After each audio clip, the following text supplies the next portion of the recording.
When I twisted the cap off that little bottle, my hands were trembling. Not from fear, not exactly, but from something deeper. A mix of humiliation and rage that burned slow, like oil, under a weak flame. I remember thinking, this is insane, Margaret. You're actually doing this. But I couldn't stop myself. Not after what I'd seen. Not after the way he'd looked at me that morning. Calm, confident, as if the world was exactly as it should be. As if he hadn't already broken mine in half. The sound of the thick glue oozing into that little bottle, that quiet, sticky glug, will stay with me forever. It was the sound of something inside me changing. Not snapping exactly, just shifting. Normal life, set up. Before all that, I thought my marriage was ordinary. Not perfect, I'd stopped believing in perfect a long time ago, but steady. We had routines, laughter, shared glances across the dinner table. Tom and I had been married 15 years.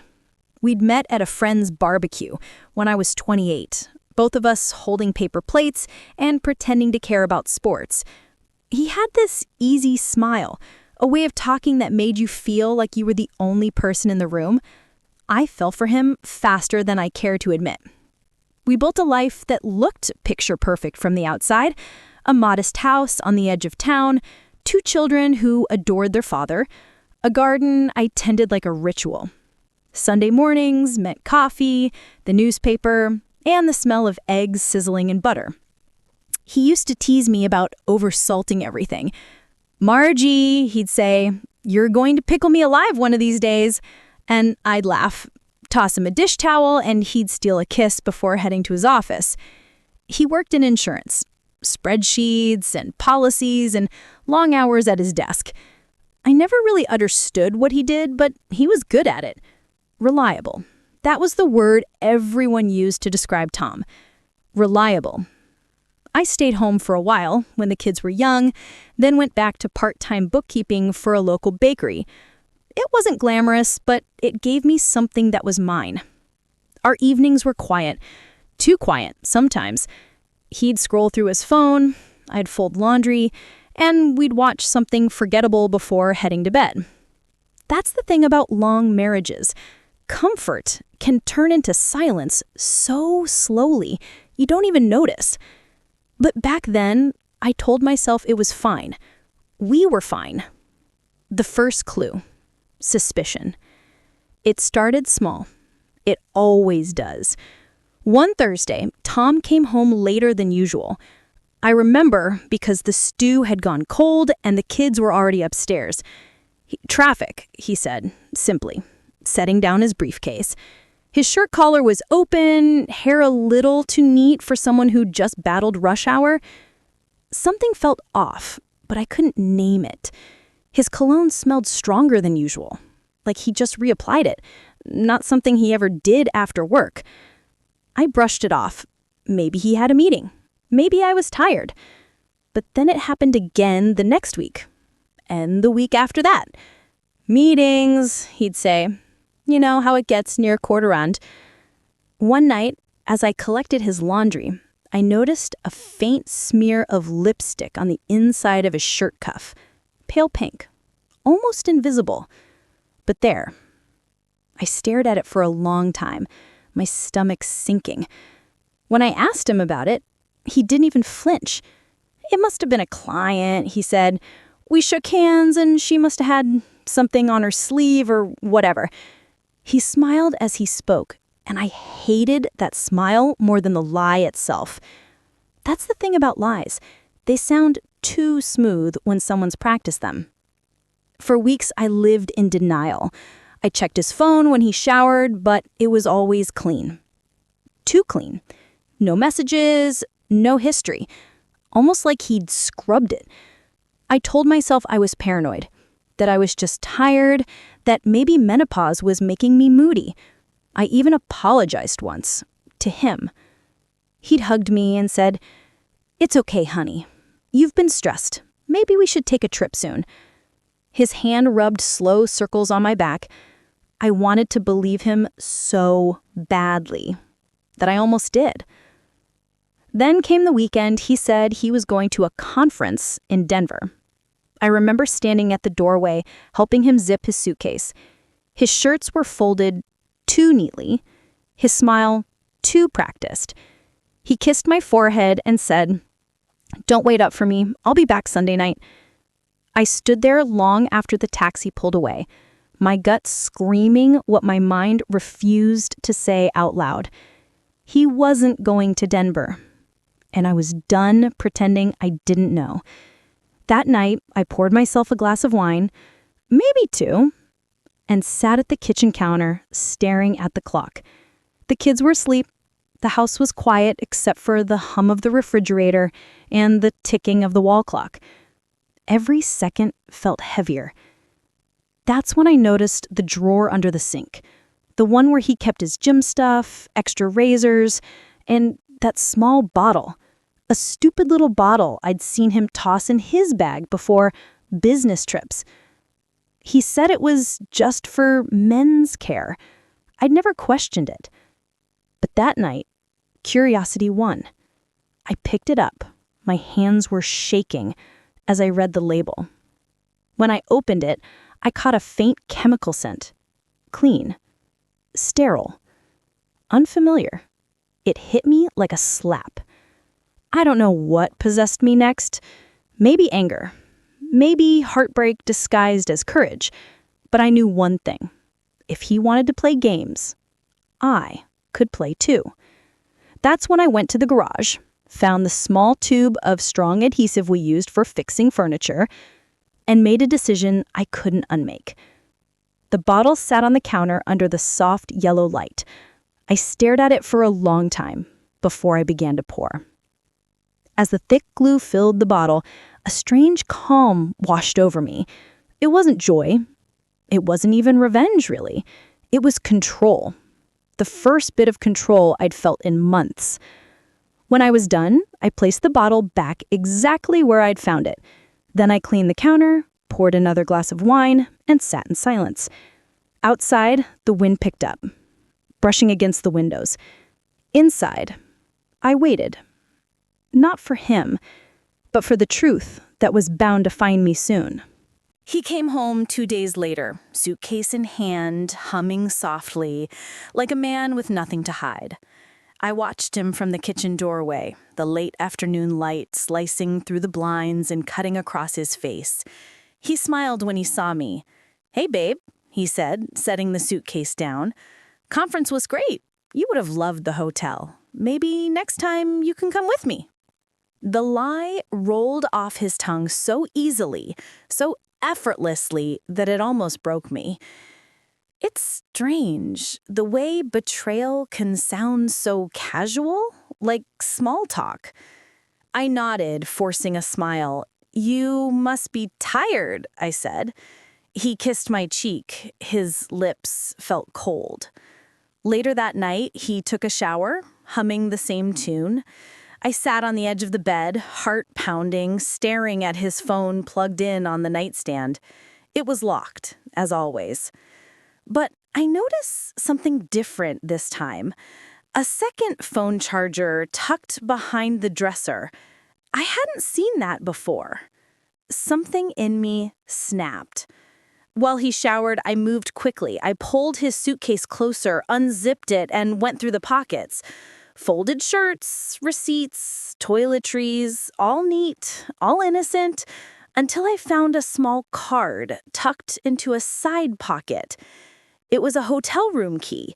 Not for Denver, for a local hotel, one 20 minutes from our house.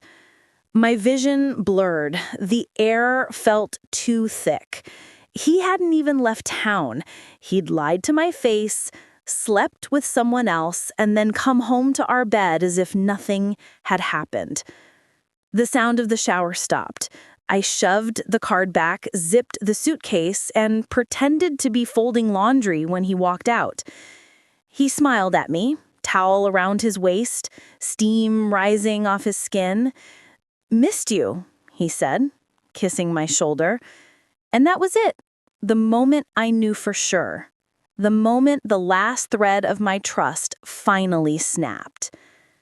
For the next 2 days, I watched him. I became quiet, almost invisible, moving through the house like a ghost. He noticed, of course, asked if I was okay, if work was stressful. I told him I was fine.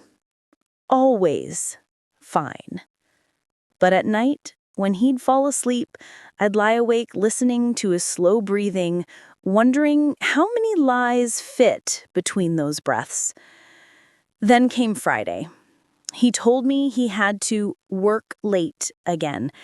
I just nodded, pretending not to notice the way he ironed his shirt with extra care or how he sprayed cologne twice instead of once.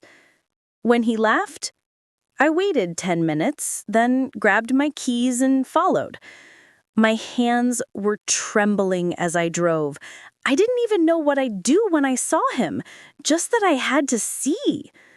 He didn't go to the office. He drove to that same hotel, the one from the keycard, parked, checked his mirror, smoothed his hair, then went inside. My breath caught in my throat. I felt a sharp, electric kind of pain, not just heartbreak, but humiliation. I drove past the hotel once, then again, just to be sure, and then I went home, parked in the driveway, and sat in silence. The glue bottle was still under the sink, still waiting. That night, he came home later than usual. His shirt was untucked, his face flushed. He smelled of cheap perfume and guilt. He said traffic again, with that same casual tone. I wanted to scream, to throw things, to demand the truth, but I didn't. I just smiled and said, "Dinner's on the stove." He looked surprised by my calmness. Maybe he thought he'd gotten away with it. Maybe he thought I was stupid. Either way, he went upstairs to shower, as always, and I sat at the kitchen table waiting for the sound of his footsteps. When he came back down, towel slung around his neck, I noticed him glance toward the drawer. He picked up his gym bag, the one he always took when he went to the gym or to work late. My heart thudded in my chest. He was going out again, that same night. He kissed the top of my head and said, "Don't wait up." I smiled. "I won't." When the door closed, I let out a shaky breath and whispered to the empty room, "Good luck, Tom." The reaction. Action. He must have realized something was wrong about 30 minutes later. I don't know the details, only what I heard later from him and from others, but I can't imagine it. According to his panicked call later that night, he'd gone to her place. Some woman named Leah, a coworker I'd met once at a company picnic. They'd been together barely a few minutes before the incident. He told me later, in between curses and frantic explanations, that he'd felt something wrong, some burning pain. And when he tried to separate himself, he couldn't. He was stuck. Literally. They'd had to call for help. Emergency help. By the time I got the call, it wasn't from him. It was from a police officer. They needed me to come to the hospital. When I arrived, the sight of him nearly made me laugh and cry at the same time. He was sitting in a hospital gown, red-faced, furious, humiliated. Leah was in the next room, apparently sobbing uncontrollably. He glared at me when he saw me walk in. "What did you do, Margaret?" His voice was low, dangerous, full of embarrassment. I just stood there, pretending confusion. "What do you mean? What happened?" "You know what happened," he hissed, gripping the sides of the chair. "Someone swapped my—" He stopped, lowering his voice. someone tampered with my stuff. I said, maybe you should be more careful about where you leave your things, softly. The nurse walked in then, cutting the tension. I turned to leave, my heart pounding. I didn't stay long, couldn't, because even though part of me wanted to scream, "You deserved it!" another part felt something else entirely. Shame. Not for what I'd done, but for what my marriage had become. A petty, painful war where love no longer lived. When I got home, I sat on the couch, staring at the clock again. The same hum from the refrigerator, the same silence. Except this time, I wasn't waiting for him. I was waiting for the realization to settle that the man I'd built a life with was a stranger now, and I'd crossed a line I could never uncross. The next morning, the phone rang. It was him. He'd been discharged. He said he was coming home to talk. I told him not to bother. "I think we've said enough," I said, my voice steady. "Maybe you should stay somewhere else tonight." There was silence on the other end, then a quiet, bitter laugh. "So this is who you are now?" I said softly, "No, this is who you made me." And I hung up. The story spread faster than I ever imagined. Small towns have a way of feeding on gossip. They dress it up, pass it around, and by the time it reaches you, it's wearing a whole new outfit. By Monday morning, people at the bakery were whispering before I even stepped through the door. I could feel it in the way their voices dropped as I passed, in the nervous smiles that didn't quite reach their eyes. I tried to pretend I didn't notice. But by lunch, my friend Carla came up to me with that expression, the one that says, "You're not going to like this, but I care about you anyway." "Margie," she said gently, "I don't want to make this worse, but someone posted about Tom on Facebook." My stomach dropped. She slid her phone across the counter. It was a local community page, the kind where people complain about potholes or sell used furniture. And there it was, in black and white, "Man and his mistress taken to ER after a glue-related accident. Locals say the wife may have known." There were laughing emojis, comments, and wild speculations. People were already turning it into a joke. My life, my pain, reduced to a punchline. For the first time since I'd discovered the affair, I felt real tears. Not the hot, angry kind, the quiet, helpless kind that fall when you realize you've lost control of your own story. Carla reached over and squeezed my hand. She asked, "Do you want me to delete it?" I shook my head. Let them talk, though my voice cracked. They don't know the half of it. That afternoon, I turned off my phone and walked home.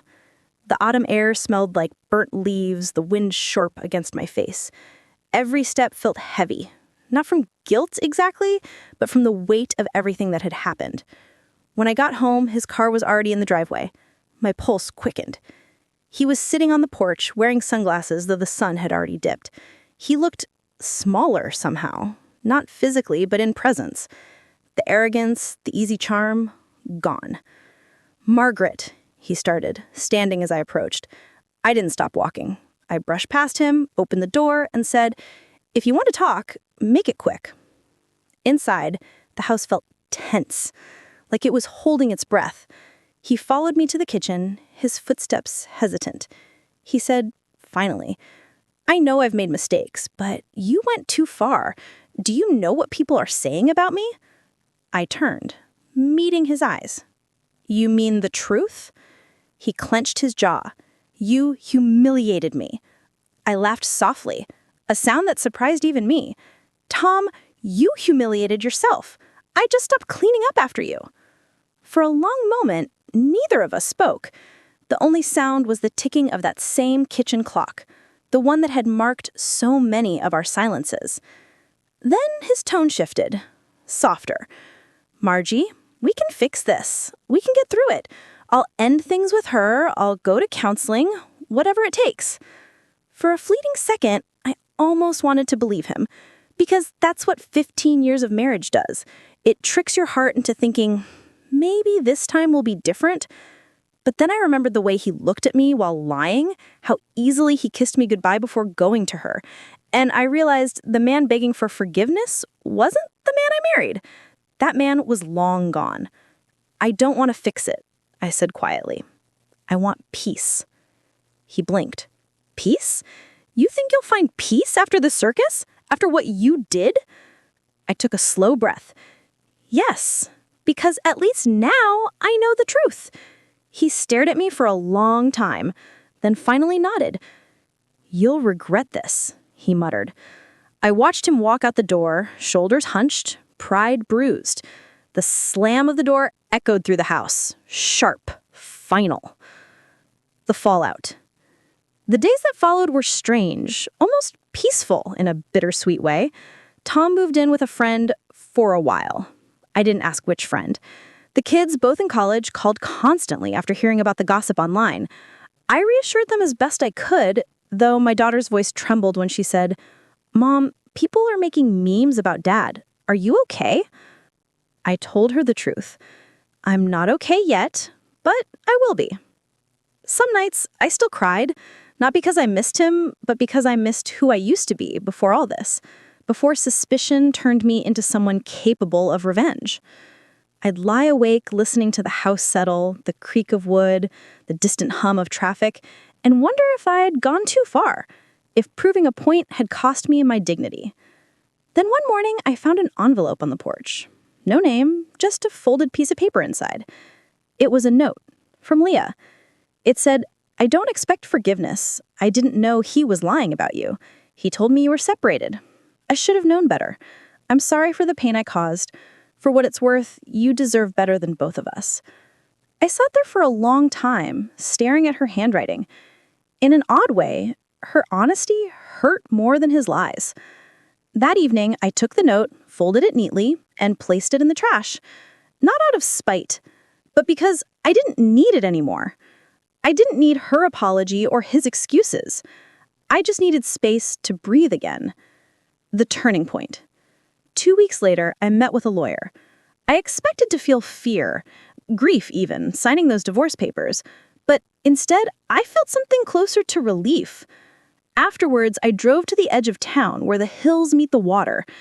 It was sunset, the sky streaked in pinks and golds, and I rolled down the windows, letting the wind tangle my hair. For the first time in years, I felt light. Not happy yet, but free. I thought about all the quiet nights, all the small betrayals that had led us here, how love can die not from one big blow, but from 1,000 small cuts. Tom texted me once after that, a short message. I hope you're proud of yourself. I stared at it for a minute, then typed back, I'm not proud, but I'm finally honest. And I blocked his number. The next morning, I opened all the windows in the house. The air smelled like rain and earth. I brewed coffee, made toast, and for the first time in months, sat at the kitchen table without feeling like a stranger in my own home. It's funny, the same place where I once planned my revenge had become the place where I began to heal. I didn't tell anyone about the glue, not even Carla. Some things I decided were better left between me and my conscience. The weeks turned into months, and the silence in the house changed its shape. At first, it was sharp, the kind that echoes too loudly in every room, reminding you of what's missing. But slowly it softened, became something else, something almost peaceful. I filled that silence with little things. Music in the mornings, the smell of cinnamon when I baked, the hum of the washing machine running while I read a book. People often think healing comes in a single burst, a big cinematic moment where everything clicks into place. But for me, it came quietly, in fragments, like sunlight creeping across the floor. Some days I'd still wake up angry. I'd remember his smirk, his betrayal, and that awful day at the hospital. I'd feel the sting all over again, that ugly mix of rage and regret. But then I'd take a walk, breathe in the crisp air, and remind myself, I made it out. Because truthfully, that's what healing was. learning to exist again without constantly rehearsing the hurt. One Saturday morning, I found myself in the backyard, tending to the garden. The hydrangeas were struggling, their leaves eaten by bugs, and I caught myself thinking how much Tom used to love those flowers. For a brief moment, it hurt. Then I realized something. I was remembering, without wishing. That was progress. Later that day, Carla came by with a bottle of wine and that knowing look she always carried. She poured us each a glass and said, "You know, everyone still talks about it." I laughed. I figured, this town never lets a story die. She sipped her wine, studying me. "They say you got your revenge." "And what do you say?" I asked. Carla tilted her head. "I think you got your peace, but maybe at a price." She wasn't wrong. I thought about that price often, not just the embarrassment or the gossip, but what it had cost me inside, because revenge doesn't end when the other person suffers. It ends when you decide to stop feeding it. I looked at her and said, "It felt good for about 5 minutes. Then it felt empty, like I'd become the same kind of person he was, someone who hurt others just to feel powerful." Carla nodded quietly. "That's the hardest part. Realizing the pain changed you too." That night, after she left, I sat on the porch and watched the moon climb over the trees. The world was so still, so patient. And I thought about the woman I used to be, the one who believed love could fix anything if you just held on long enough. I pulled my cardigan tighter and whispered to the night, "I forgive you." It wasn't for him. It was for me. Because forgiveness, I've learned, isn't saying what happened was okay. It's saying, I refuse to let it define me anymore. Small beginnings. 3 months later, I started volunteering at a women's shelter in town. I didn't plan to. I just walked by one day and saw the flyer on the door, looking for listeners. That word struck me. Listeners. So I went in.